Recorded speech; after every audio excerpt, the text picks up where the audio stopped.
రాష్ట్రంలో ఇవాళ కాంగ్రెస్ ప్రభుత్వంలో అరాచకమైనటువంటి విచిత్రమైనటువంటి పోలీసింగ్ నడుస్తా ఉన్నది. అది ఏ విధంగా అంటే మొన్న 20వ తారీఖు ఏదైతే ముఖ్యమంత్రి రేవంత్ రెడ్డి గారి ఉస్మానియా యూనివర్సిటీ పర్యటన నేపథ్యంలో గత ప్రభుత్వంలో నిర్మాణమైనటువంటి బిల్డింగ్ల పర్యటనకు మేము పోయి అక్కడ ఉన్నటువంటి ఆ వసతులను గాని వాటి రేవంత్ రెడ్డి రాబోతున్నటువంటి ఆ నేపథ్యంలో మా డిమాండ్స్ మా అంశాలను మేము మాట్లాడాలనే ఒక ప్రెస్ మీట్ తీసుకుపోయి మాట్లాడే సందర్భంలో మమ్మల్ని అడ్డగించి మమ్మల్ని అరెస్ట్ చేసి మా మీద కేసులు కట్టడమే కాకుండా మా కారును కూడా తీసుకొని కారు మీద కేసు కట్టిరనేసి చెప్తా ఉన్నారు. ఈ రోజు రేపిస్తాం ఎల్లుండి ఇస్తామని మాట్లాడి నిన్నటి వరకు కోర్టుల నుంచి తెచ్చుకోవాలి, కారు సీజ్ అయిపోయింది అంటారు. అయ్యా, పోలీసు వాళ్ళు ప్రభుత్వం కూడా గమనించాల్సినటువంటి అవసరం ఉన్నది, ప్రజలు కూడా దీన్ని చూడాల్సినటువంటి అవసరం ఉన్నది. ఎందుకంటే ఏ విధంగానైనా టీఆర్ఎస్ కార్యకర్తలను గాని నాయకులను గాని భయభ్రాంతులకు గురి చేస్తూ బెదిరిస్తూ ఈరోజు పోలీసింగ్ నడుస్తా ఉన్నది.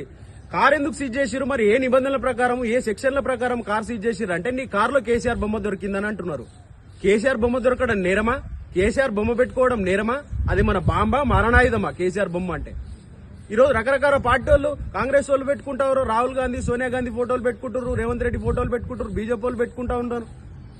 మరి ఇంతమంది పెట్టుకుంటే కేవలం బీఆర్ఎస్ వాళ్ళు కేసీఆర్ ఫోటో పెట్టుకుంటే ఎట్లా సీజ్ చేస్తారు?